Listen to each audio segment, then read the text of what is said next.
Ganbani na nangdi. Nganbani hena panggankan heline. Puzana. Moy babong. Hingchabadugane ichaga panaba yaponte. Siraga hinglakpa ang hangduga. Sumda sa Prinsila Rina Mingselda masaksindu yenglaga. Mawalaw de. Hangchit ki partida khangni aikoy na naigiba. Lupasaw na. Maabunangan sida chawhalakpagi mahaynine ay nangasi pangliba. Yaroy makoygi imungse chawkhat pasungam ngamloy. Masagi suibadi udaba masana tawrikay phaba adubu mi amana tawraglagana natraga mi amana asoiba khajik yaukibadana jungsin karimnaba laknabada kanba miwangangnaba ising littaba miyoybanido. Somda tanu machegi phone do paire. Je tu si yengo to. Nangi video ne good comment ngakta. Lechel tap lawraga yengi. Kanan thagaliba sidya. Comment sing do paba hore. Thagatlabadi hekta harauba nupini do thamoida nokjay. Adubo yaurakpa mayamga manadaba comment ure maso khangpre khangi. Kanano haina sukhalle nganbara natraga loyara haina. Karibu oibano asengba amasung aranba chumna aranba oikiba aranba kayana achumba oiba taibangpan mangda tariba potsaksingse aranba oiraktoribra aduga khangbada wana thokadaba warina achumba oiraktoribra ngakidako taibangpal.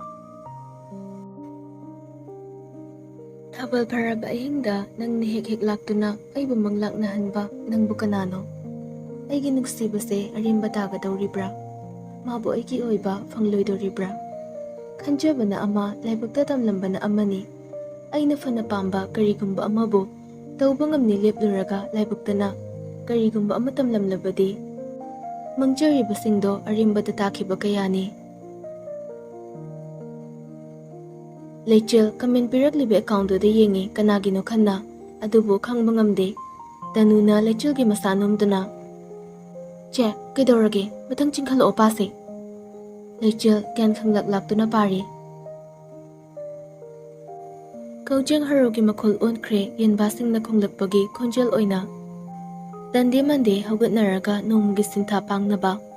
Lechel su haugatle ngasidi mani yahudo ingan ngalabra. Mana haugatlakpada kana amata chekmok lauramje. Maningda thokiduna masa sengdokle. Aduga changlakpadadi tanuso nganthoiso haugatlamle. Ngantoina. Kay namitno yam ngalida. Lechel tapna nooga. Thaba matawrabanina thingna haugatpado talle anduini. Aisu irujawkhige chagado lalamo thoibi. Hoiche. Lechel chalon ba hokre. Somda nganba loisillaga magi gari do thodoknaba tawrei. Tonaw thoklakpada nganbo ansillaga. Tonaw lao nangsu. Adudagi gari leibudagi thonadaba malerida phajana kantho aduga thawro. Tonaw ngakna hairi. Kaigino tamo. Sibu nangna paibi yaroina kanam pahendraga hojikna kaigino. Wa makhatano tana fatkan thoklagane lechil do thawro ai chalamme. Hairaga gari du kakhatlaga thawkhre. Tonaw sufi duna fatfat kan thoklaga thawrei. Nganba lechil hoigi thongal yoraduna tapna changlei. Nganthoi mangolda leirame. Nganba lechil loidorabani ngahak ngairo ko. Hoi. Hairaga makhada adum leplaga lei nganthoina. Kakhalo sida phamo ngahak walamkhini. Hoi. Nganthoi changkhibaga lechil su salwara masetuna thoklei. Yamna ingna navy blue machuda. Tanja duda car amasa thochilei. Lechil thausilakpa gari duda oina mityang famtarei. Nganba tapna lechil tanaba mawongda. Nangi gari ne. Nang loina thaubai haidaina. Lechil nganbada fatying liklaga. Mamba, amta pukho ko. Ay migi mapot mara loba yam talle. Nahan ngege nangi maray na ngamlasune ngasidi yaroy pukho ko. Sila hujabana nangoyna ay naloba tabanina. Lechil khangpre khangna. Mamba, yam taning de ko pukho yam thuna. Ngasigi thabakti nang sidalakadaba. Nganba famnambadagi hugulay aduga makhatarei. Hek laktraba nang thabak to aidi nangi driver oibagadi no pai. Hairam laga kumthakre aduga magi gari da kakhatlaga tonaw puduna mogi farm tana chatkre. Lechil machinda isaw langle. Tokpiri dana adu oiragana. Sinataba thabak mayama lay kaino. nang wa lawdi mamba. Maningday memchana, thoibiye, mine pirakliba potse lawdaba phatabani lawsillo. Adugane thabak tokpagi wadu mane yam lapna thamkhro ko. Nate nangbu thauba hibro. Leichil mamada fain yinglaklaga. Ha, mine piba potse yam pamono. Adugane maina khoi mungse leijaraga hajarasani. Hairaga kardugi manakta changsinkhraga mathakta thamlamba sodo ta pairaga thongdo hangtoe. Aduga start tawraga thawdokre. Memcha machabu yinglaga. Karamba matamda tammudana hairibano mana gari achouba thawbasina. Leichil thorakpado ubada khamduna leiramba nganbagi garido tapna amuk thawba hokre. Leichil kanna thawgatlaga nganbagi maya hek yaubaga nganbada yinglaga sukchilami. Aduga khuyaido utpoi khuyaiduna anupdo fat inkhatlaga paikhai thawgatke. Nganba nukmi. Akapu nupi harisini ahidiba. Mabu kamaina laudori gaiba. Nganbani yorakpada Leichil farm duda kai kaini yengduna leirami. Nganba nukche. Leichil khara yinglamlaga nakanamada amok changduna yengi. Leichil alaure. Kainu siba kanana tauribano karamba mina taurina haiwane. Nganba tunaw aduga leiramba mi kharado kaidorabano khanna changsinduna yengi. Yamna pakna thariba hinsang singdo loina kanthatuna haidatuna leirame. Farm senariba miduna. Sidi mathaw karamna. Ngasidi aykhoy yengjadribane. Leichil fat on silaklaga camera yenge. Nganbaga Leichilga yum mamasaribado aduda changlaklaga ngaranggi record yengi. Sum yenglakpada numidang makhoi tarit nipan changlaktuna loina kanthatpado ure. Nganbadi misingdo kanano haiba adum gyan takre. Noi. Leichil nganbadi yenglaklaga. Nang kanano khangbra misingse. Akoiga thangnabasidagi khara chatlaga leiba healthy food production na malaybani. Makoigi mina soidana tawboyni. Thabak tawbadadi thawai yawkhraba Leichilni magi bag to pairaga thoglei aduga kardo kakhatkhraga yangna thawduna HPF farming tamna laklaga gari do thawjilei security duna khamlakpani adubo kanna thawjilei. Mina har chaidana tinhinda kaptana hotnariba hinjang singduda kardo kan hekta thawjilei. Mayamdo gari do tamna loina tanarei whisper dileramde thawba tawribado ubada masukanna chilei. Leichil gari do khamlaga kumtharei aduga magi gari maningda haplakpa napi fanabado puthoraklaga hekta loina yanthalei. Fanayamda yanthatkre sinsalakpa misingdo yoraktuna. Hey, kaino tawrida ha? Thawbana. Ngawbe tawnuko. Nang adumai tawnu thado khulaido makha thamuko. Kaino nangna kokchakpa miro. Leichil nganglibado tada loina kanthalei thawbana. Hey, noi kana lei. Asigi nupi sa pharaga makhonglam khulama thudio. Nupasingdo changsilaknaba hotnei adubo arimbatai Leichil na pairiba khulai edu kibana. Thawbana. Mana masingsingse takhaikhrabu natro. Phare dudi aina muk tawbu taridana. Magi gari da kakhatlaga Leichil tamna kanna thawjilei. Leichil so adumak leptuna lei. Thawba yam yangna thawjilakpana Leichil bu hek thomge tawbaga. Leichil fachung thokhe. Khulai du so makhutagi takre. Tanja du lawduna mayam du changsilaklaga Leichil bu fai. Thawba gari de prapram kumtharaklaga. Nupi mangonda kari amata khanthada thajile. Mathong maram khangdaba angawpiro nang ha. Leichil yam hawtana yinglaklaga. Ngarang numidang wahayopigi farmda nakhoigi mina kaidaramba ha. Nakhoina tawkhibasingdo ahina muk chap manana tawjaba. Thawba yam hawtana noaga. Wow. Nangi sidi kai haine yam thagatningai ni ne. Ahi nupi macha. Nangna kari oidana mogi mating pangliba. Makhoigi mi oiraso akhoida dhenjilake khangano. Nasakso adum yaine. Leichil so adum khumlei. Makhoigi khwaidagi yeknaba mina e khangbra. Aina taba amatana makhoigi mungda sokpa yaroi. Thawba noklaga. Ha. Yeknabi niko. Nangna panghaida hairaga aina thajarani siro. Ngasidi nang jetpa yaro loishinba taridana. Leichil noaga. Nangi nakuktuna hena sathikre. Noigi farm sida ay thantara changlaktoisa. Haikibaga maningdagi laure. Nangna phariba nupido thado. Natchade, mabu pairibana koto, leimaisida kelale khango.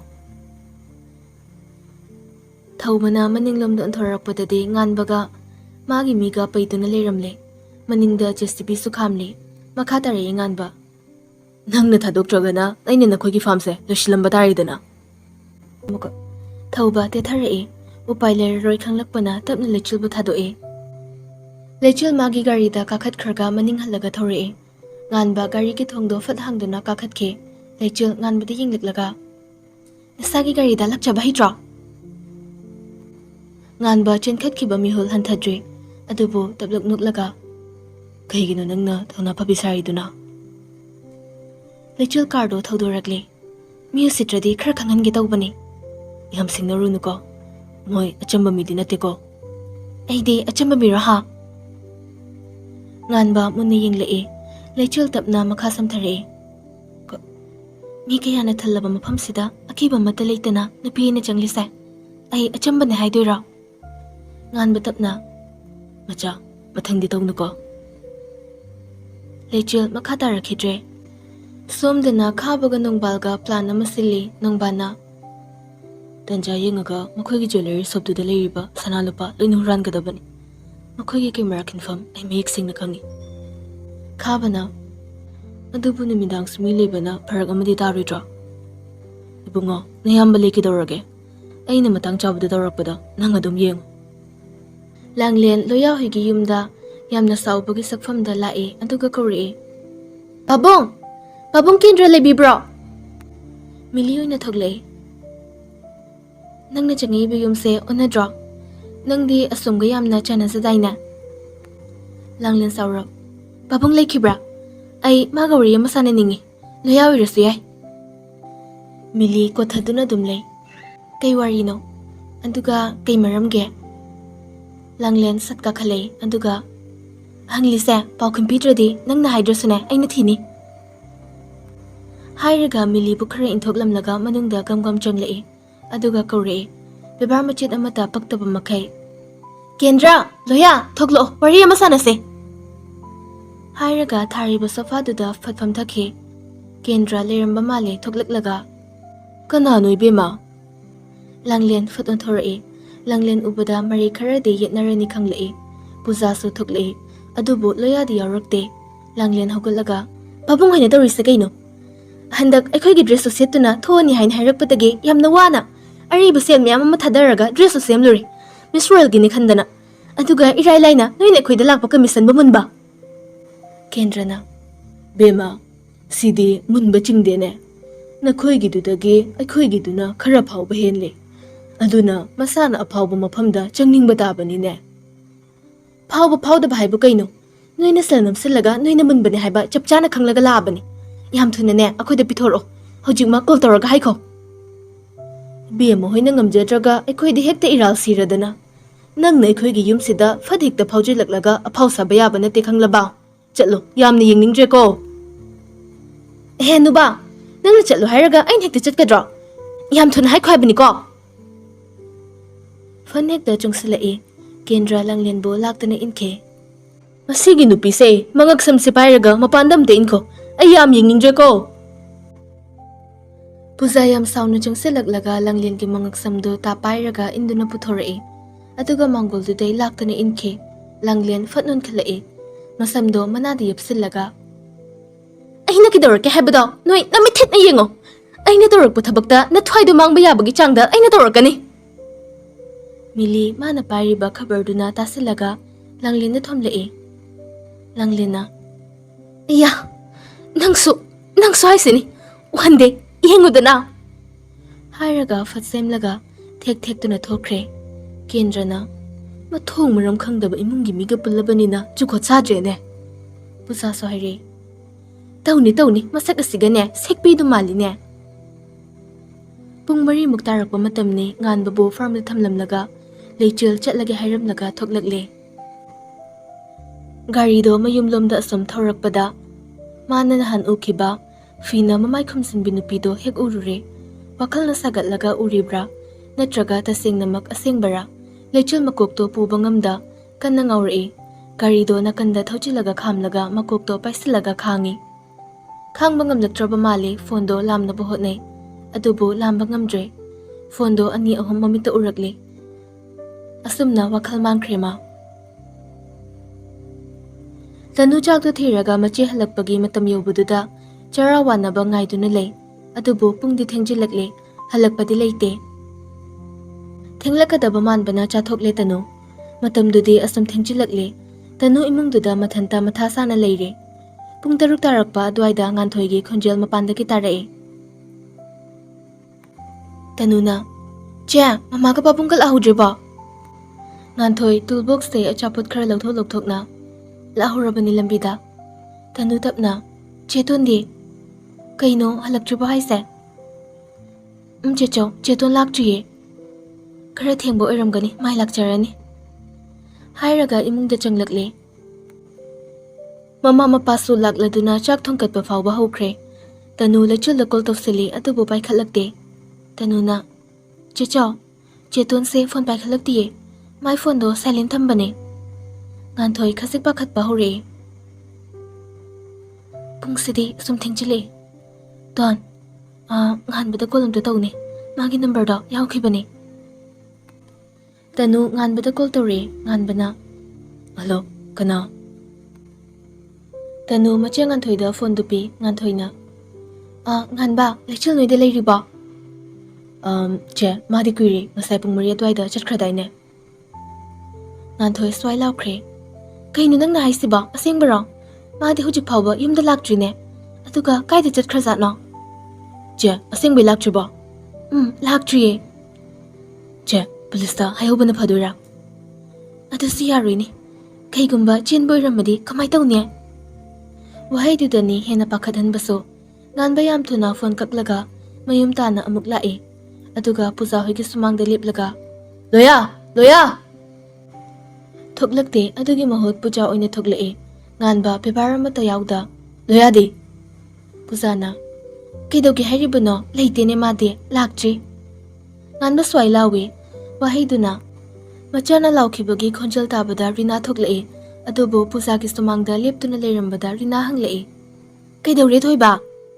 Nganba pakhatna, "Ima, lichuldo thiba khangdre. Ma kadaida chutkrabano haiba khangdre ima." Mathakta taramba loya wahaiduda chenthoree. Masu mayambada kauda, "Kaino haido asengbra? Nangnaga lotpati nateko? Aina lotladi huranba noigi yumsida kamaina laktorige?" Hairamlaga nganba thokre. Loya su magi gari thodoktuna thinaba chetke. Angauba anido, nungsibada ngauraba anido yengba ngamdre. Chunglakpada ngairiba nungsibagi matol machado tattuna mangkhidra pakhatpana. Koithi thizai. Nganthoi chakhumda jensilae. "Ima, thoibido chatkre, aduga hojik phawba lakte. Ma kaida leiramdoino?" Memcha thoina pakhatta. "Marai lakchani kaidorage, ngahak ngairaba haidune." Ngairi makhoi lakpar haiduna. Pung 9 mukta silakpaduda nganba call tawre. "Che, lechilgi gari di lambida khamaga leirami. Madi leiti. Swai koibadadi amta thirakhige." Nganthoi mapi tarakli. "Kaino haisiba? Mabu kanana? Ima, noibumda thiru seme." Memcha pakhatte, pakhatpasu phawrude. Adubu thoibadi pakhatche. "Bema, nangi gari do thoro. Babunga thirusi." Memchana, "Mai lakcharani haibani minoiba." Nganthoi mamada chere. "Imagi miching mikhainai bido tawrakano. Nachagi nacha chap manabane. Tuan gai gada luna tawraga thoibibu inthokpa manba ma yaurido thado. Khangbironi he nangna loina." Thoiba magi nupibu chere. "Mama, nang tumina layo ko. Natchadine, nang siwa kainarakani ko."